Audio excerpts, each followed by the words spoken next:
Kenapa Nabi ke Taif jalan kaki?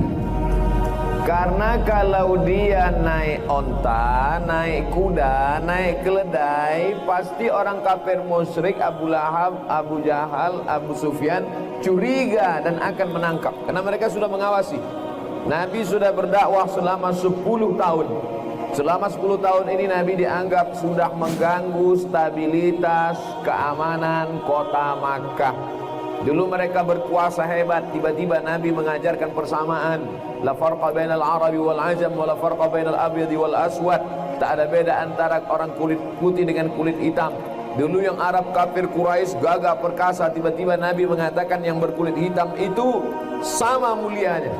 Maka itu sudah mengganggu mereka. Nabi melarang mungkar, Nabi melarang zalim. Maka mereka menganggap ini mengganggu. Orang ini mesti diawasi, mesti dibunuh. Kalau sekarang ini orang radikal nih. Maka dia tidak boleh, dengan macam-macam dia keluar. Kalau sampai Nabi naik kuda, mereka tahu, wah ini. Maka Nabi tidak pergi ke Taif naik onta, naik kuda, naik keledai, tapi berjalan kaki. Siapa yang menemani dia? Yang menemani dia adalah Zaid bin Harisah, anak angkat Nabi SAW. Ada sahabat namanya Zaid bin Thabit. Zaid bin Thabit itu penterjemah Nabi, translator Nabi. Kalau ada surat-surat orang Yahudi yang sampai ke Nabi diterjemahkan oleh Zaid bin Thabit, penyusun Al-Quran pada masa Abu Bakar. Yang sekarang yang menemani Nabi ini namanya Zaid bin Harisah, anak angkat Nabi. Sahabat Nabi yang namanya ada dalam Al-Quran, Zaid bin Harisah. Abu Bakar Siddiq ada namanya dalam Quran, tapi tidak disebutkan secara eksplisit. Idhuma fil ghari idh yaqulu li sahibihi la tahzan innallaha ma'ana. Ingatlah ketika dia berdua dengan sahabatnya dan dia berkata kepada sahabatnya itu, janganlah engkau takut, jangan cemas, Allah bersama kita. Siapa yang dimaksud bersama Nabi waktu itu? Abu Bakar Siddiq, tapi tidak disebutkan nama. Sedangkan Zaid ini disebutkan nama. Falamma qada Zaidun watara zawwajnakaha. Ketika selesai masa iddah cerai Zaid dengan Zainab binti Jahsh, maka aku nikahkan engkau hai Muhammad dengan dia. Nama Zaid disebut radhiyallahu anhu. Berjalan kakilah Nabi kemari dan menetap di sini. Kenapa Nabi? Untuk apa dia pergi ke Taif ini? Karena orang Makkah ini sudah cukup risau. Dakwah ditolak di mana-mana. Embargo terjadi luar biasa. Biasanya kalau kita dalam keadaan sulit, kita susah mengadu ke ibu. Nabi tidak punya ibu. Ibunya sudah meninggal dunia ketika dia berusia 4, 5, 6 tahun. Mengadu ke ayah, ayah dia tidak punya. Walamma tamma min hamlihi syahrani ala ashhuril aqwalil marwiyah. Ketika 2 bulan dalam kandungan ibunya, tufiya bil madinatil munawwarati abuhu Abdullah. Meninggal bapaknya Abdullah di kota Al-Madinah Al-Munawwarah dalam perjalanan dagang. Kisah itu diceritakan dalam syair yang ditulis oleh Imam Abu Ja'far Al-Barzanji. Dalam syair Barzanji yang selalu dibaca ketika mengayun anak akan akikah, akan walimah nikah, diceritakan itu selalu. 2 bulan dalam kandungan, ayahnya sudah meninggal. Lahir ke atas dunia, ibunya pula meninggal. Dibesarkan oleh kakek Abdul Muttalib. Abdul Muttalib pun tak lama meninggal. Maka yang paling sayang kepada dia adalah pamannya. Siapa namanya? Abu Talib. Abu Talib pula meninggal dunia. Dulu mereka tidak berani mengganggu Nabi.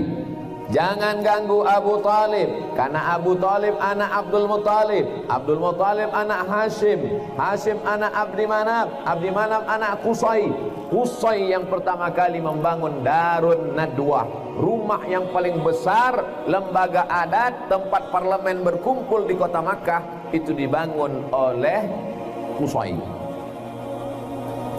Abu Talib anak Abdul Muttalib, anak Hashim, anak Abdi Manaf, anak Qusay. Qusay keturunan dari Adnan, Anan keturunan dari Ismail, Ismail anak kandung Ibrahim alaihissalam. Bangsawan, tak ada yang berani mengganggu dia. Tapi begitu meninggal Abu Talib, satu benteng hilang. Ketika Nabi turun kedinginan dari Jabal Nur, siapa yang menyelimuti Nabi? Khadijah. Ya ayyuhal muddatsir, hai orang yang berselimut, bangun, fa'anzir, beri peringatan. Ketika Nabi SAW dituduh tukang sihir, siapa yang membangkitkan semangat dia? Khadijah. Khadijah dengan Abu Talib meninggal di tahun yang sama, tahun ke-10 kenabian. Di bulan Syawal Nabi ke sini. Tak ada lagi tempat mengadu. Ayah tak ada, emak tak ada, kakek tak ada, paman tak ada, istri tak ada. Anaknya 3 orang laki-laki meninggal semuanya ketika Nabi masih hidup. Maka tak ada tempat mengadu. Mungkin agaknya orang Taif inilah menjadi pelipur lara. Agak-agaknya orang Taif inilah, karena Taif ini cuacanya lebih sejuk, Taif ini lebih subur. Sayur-sayur yang kita lihat segar itu datang dari Taif. Berharap kepada kebaikan kelembutan orang Taif, datanglah Nabi kemari dengan berjalan kaki. Nama sukunya Thaqif, nama kampungnya Taif. Hanya tinggal satu harapan. Ayah tak ada, ibu tak ada, anak tak ada, istri tak ada, keluarga tak ada, paman tak ada, kakek tak ada. Satu-satunya yang mungkin membela adalah Taif, orang Thaqif. Ternyata orang Taif tidak menyambut dengan Tala'al Badru alaina. Orang Taif tidak menyambut dengan marhaban ya Nurul Aini. Orang Taif tidak menyambut dengan marhaban Jaddal Husaini. Apa yang mereka sambutkan untuk Nabi SAW? Malaikat lempar dengan batu, kayu, tolang onta, basah terompah Nabi, basah sendal Nabi. Bapak Ibu bisa bayangkan kalau kaki luka, biasanya kalau orang melempar yang pecah itu apa? Pelipis. Yang pecah itu kepala. Kalau sampai kaki pun berdarah, itu lemparannya sudah luar biasa. Maka saat Nabi lari dari lemparan itu, berhentilah dia dari sebalik bukit, mengadulah dia kepada Allah. Apa kata dia? Ilaika asku dha'fa quwwati, kepada engkau aku mengadukan kelemahan diriku, wa qillata hilati, ketidakberdayaanku, wa hawani 'alan nas, aku lemah di atas manusia, tak ada tempatku mengadu lagi ya Allah. Anta rabbul mustad'afin, engkaulah satu-satunya Tuhan yang menolong orang yang lemah, dan seterusnya. Mengadu dia kepada Allah. Saat itu juga datang malakul jibal, malaikat jibal bukit, malaikat penjaga bukit datang menghampiri Nabi SAW. Apa kata malaikat itu? Tunjukkan mana bukit yang paling besar di jazirah Arab ini, hai Muhammad, akan kutimpakan kepada orang Taif ini rata mereka dengan tanah. Andai kita lah yang jadi Nabi waktu itu, andai saya lah yang jadi posisi waktu itu, tinggal sebatang kara, dakwah ditolak orang, mau berdakwah di sini ditangkap, mau berdakwah di sini mau dibuka internet dibully. Tiba-tiba kaki sedang berdarah, datang malaikat penjaga bukit. Hai Abdul Somad, tunjukkan mana bukit yang paling besar, biar kutimpakan mereka kepada penduduk yang membuli, mengusir kau itu. Maka langsung saya ambil pena, saya catat Gunung Kidul, Gunung Bromo, Gunung Kelut, Gunung Merapi, Gunung Sibaya. Ini cabutkan, ratakan mereka semua dengan tanah. Tapi apa doa Nabi waktu itu? Apa jawab Nabi waktu itu kepada malaikat penjaga bukit? Apa kata dia? Asallah an yukhrij min aslabihim man ya'budullaha wa la yusyrika bihi syai'a. Ya Allah, keluarkan dari tulang sulbi mereka anak cucu yang akan menyembah Engkau dan tidak akan mempersekutukan Engkau dengan apapun. Doa Nabi dikabulkan Allah. Sekarang Taif ini 100% muslim. Pelajaran yang mau kita ambil dari sini apa? Sesakit hati apapun kita, tetap kita doakan. Jadi orang yang ngejek-ngejek Ustaz di internet, yang bully-bully itu Ustaz doakan. Saya doakan, ya Allah, binalah mereka dalam iman dan Islam. Kalau tak mampu dibina dalam beberapa bulan ini, binasakan mereka.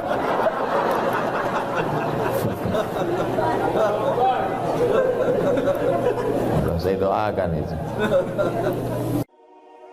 Pelajaran pertama, jangan berharap kepada Saqif, jangan berharap kepada Taif, karena berharap kepada manusia pasti akan kecewa. Semakin besar harapan, semakin besar kekecewaan. Jangan pernah berharap, karena akan melahirkan kekecewaan. Sudah bisa dibuat update status. Jangan pernah berharap pada manusia. Ini yang diajarkan Allah kepada Nabi SAW. Nabi tidak berharap kepada ayahnya, karena dia tak pernah melihat wajah ayahnya. Nabi tak pernah berharap kepada ibunya, karena dia tak sempat bermanja-manja. Nabi tak berharap Khadijah sudah mendahului dia. Dan Nabi tak berharap kepada Taif, Saqif, karena mereka melempar dia. Kakinya berdarah, terompah kayu yang dia pakai berdarah. Apa kata malaikat waktu itu? Muhammad sallallahu alaihi wasallam, kalau sampai darah tapak kakimu itu menetes ke tanah, kuratakan Taif ini semuanya. Kalau sampai darah di kakimu itu menetes ke tanah, rata Taif ini semua, kata malaikat. Andai bapak waktu itu dikatakan malaikat, hai Abdul Somad, kalau sampai darah itu menetes ke tanah, terus gimana malaikat? Kuratakan udah. Langsung saya pijak-pijakkan ke tanah.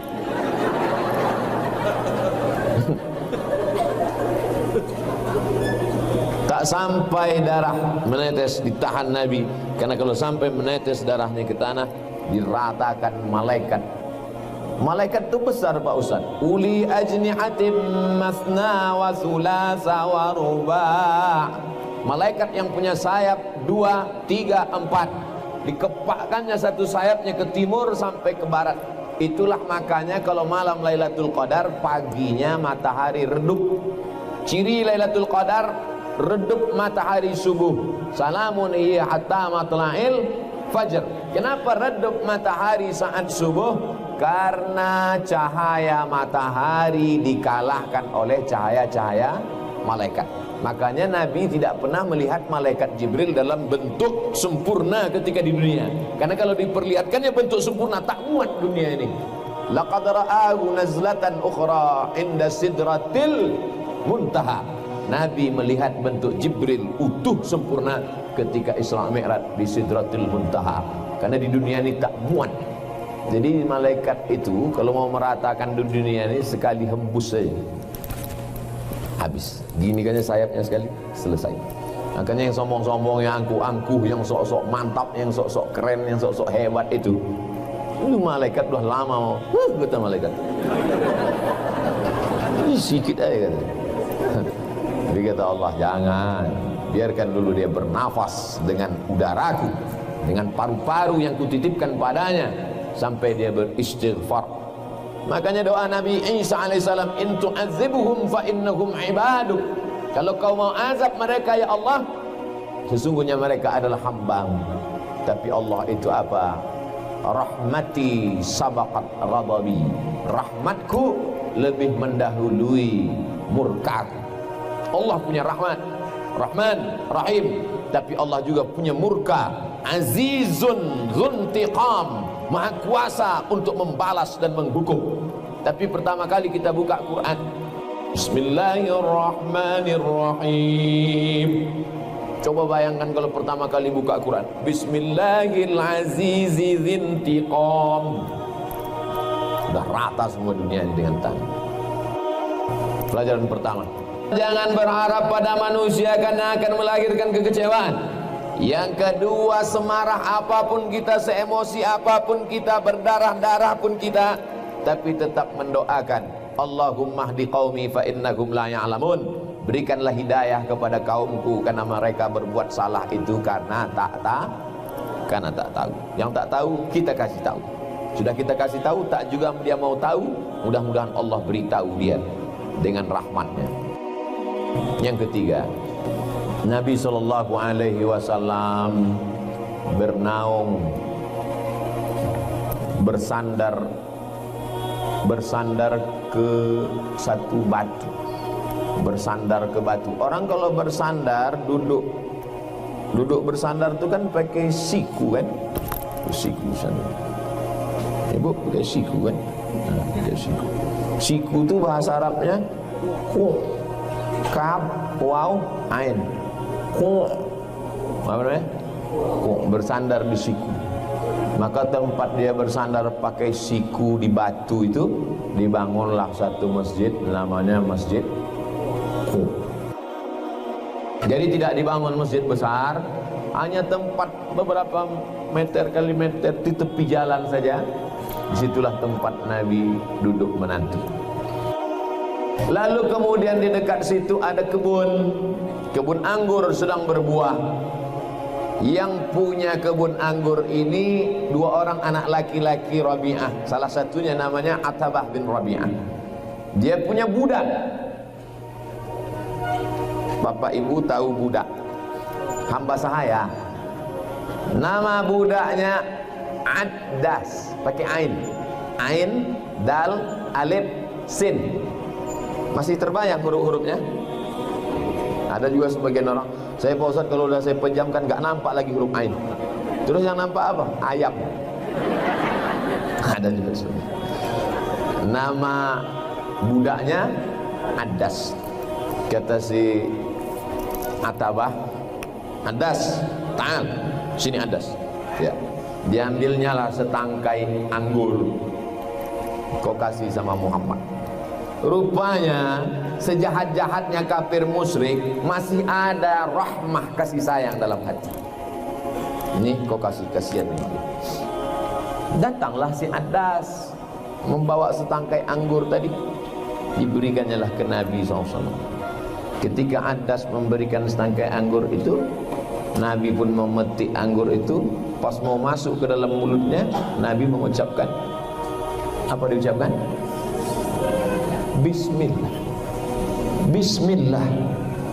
Heran Addas, hadhil kalimah lam yakulha ahli hadhil balad. Kalimat bismillah ini tidak pernah diucapkan seluruh penduduk negeri ini. Tidak ada satupun orang Taif ini kalau mau makan menyebut nama Allah. Lalu kemudian Anas bertanya, kamu dari mana? Berarti bukan orang sini. Pas dia makan satu anggur itu, Bismillah. Anas heran, lam yakulha ahlu hadzal balad. Kalimat ini tidak pernah diucapkan satu orang pun di negeri ini. Berarti kau bukan dari sini, kau dari mana? Kata Nabi, aku dari Makkah. Lalu kemudian Nabi bertanya, kau dari mana? Kata Addas, aku dari Ninawi. Ninawi itu Irak. Lalu kata Nabi, qaryatu Yunus bin Matta. Kau datang dari Ninawi? Iya.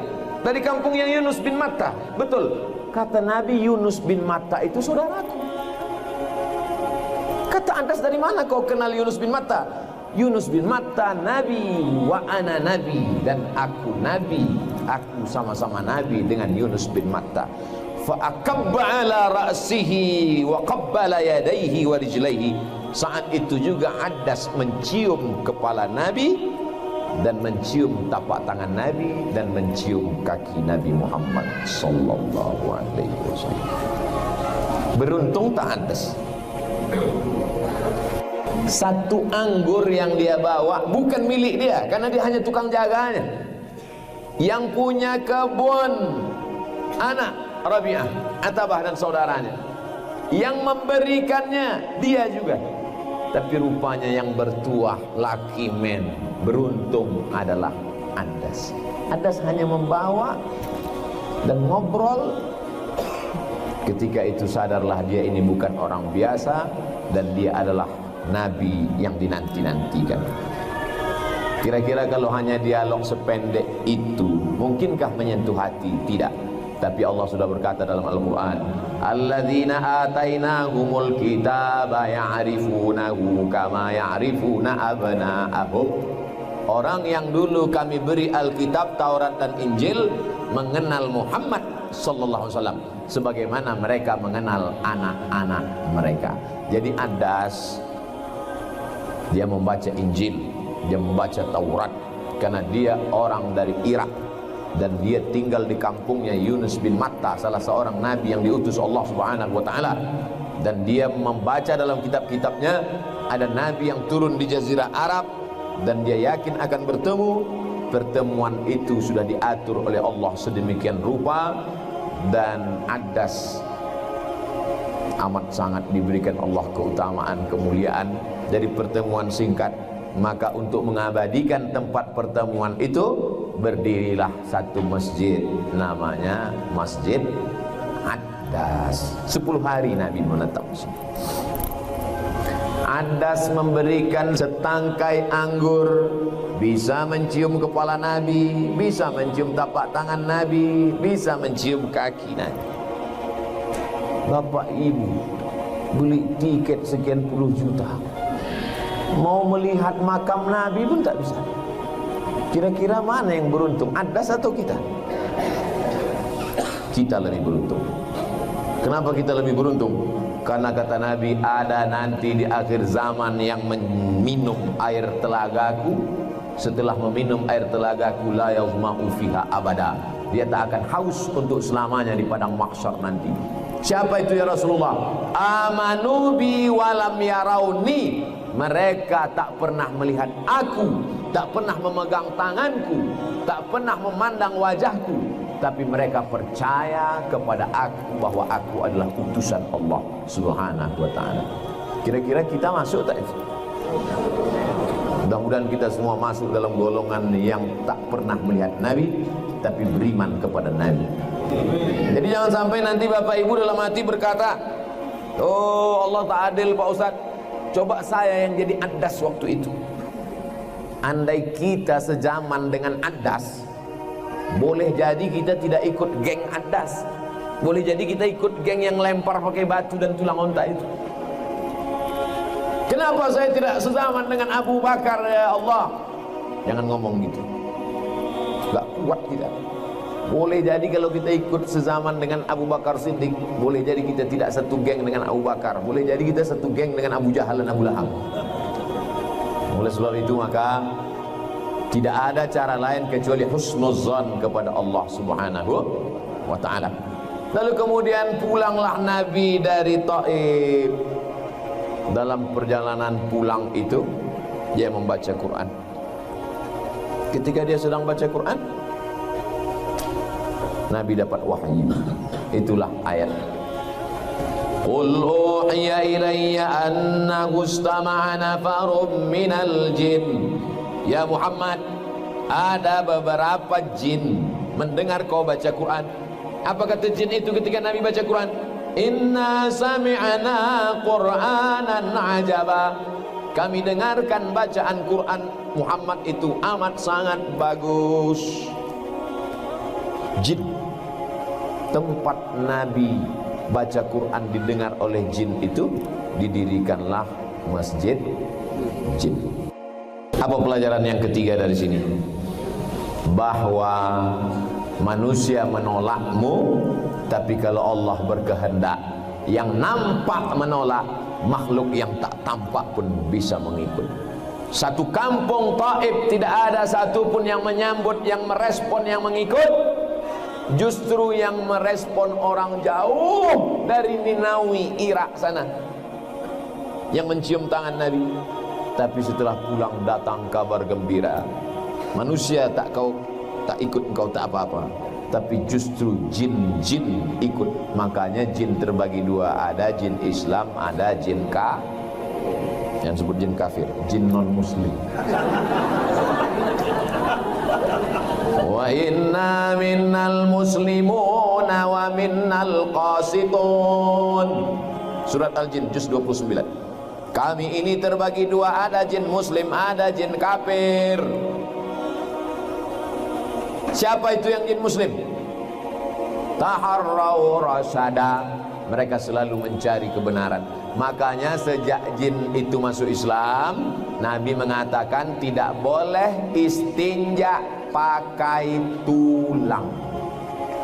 Ada tulang kering, diajarkan istinja pakai batu. Tiba-tiba karena batu nggak ada tulang. Tulang istinja nggak boleh. Kenapa tidak boleh istinja pakai tulang? Karena kata Nabi, innahu ta'amu ikhwanikum. Tulang adalah makanan jin. Makanya kalau habis makan sup tulang di dapur, cepat dibuang keluar. Nanti dia masuk makan di dapur. Dicucinya piring sekalian.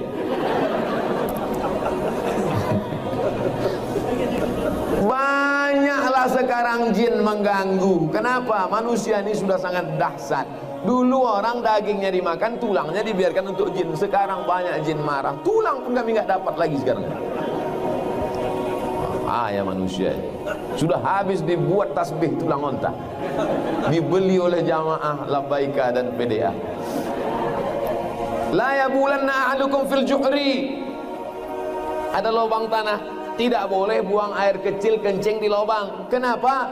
Masakinul jin, karena lubang-lubang tanah itu tempat tinggalnya jin. Makanya banyak anak SMP, anak SMA yang kerasukan. Berapa banyak guru-guru SMP stres, dipanggil Ustaz Ruqyah.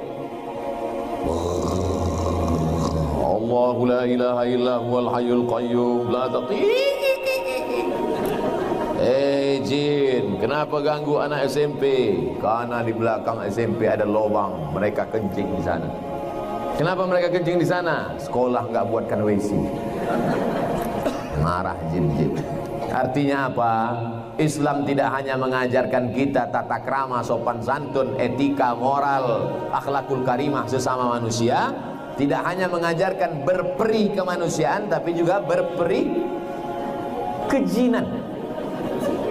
Ini ajaran luar biasa.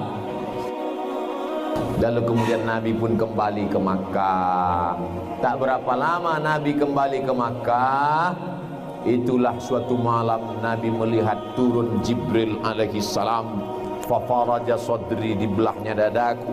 Waja'a bitistin min zahab, dia bawa satu mangkok terbuat dari emas. Mamlu'atun bil hikmati wal iman, isinya hikmah dan iman. Thumma ghasalahu bima'i zamzam, dibasuhnya jantungku dengan air zamzam.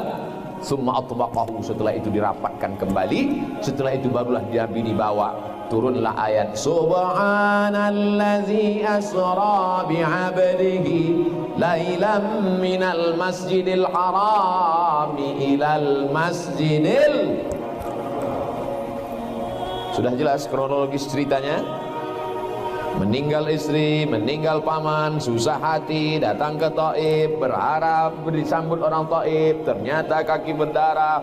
Lalu kemudian kembali jin-jin masuk Islam. Dan buah dari kesulitan, buah dari penderitaan itu adalah rupanya Allah mau mengangkat, melambungkan ke tempat yang paling tinggi.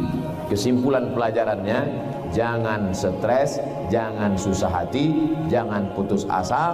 Apapun yang datang dalam kehidupan, setiap kau jatuh ke bawah, sesungguhnya kalau bersandar kepada Allah, Allah akan naikkan setinggi-tingginya, insya Allah.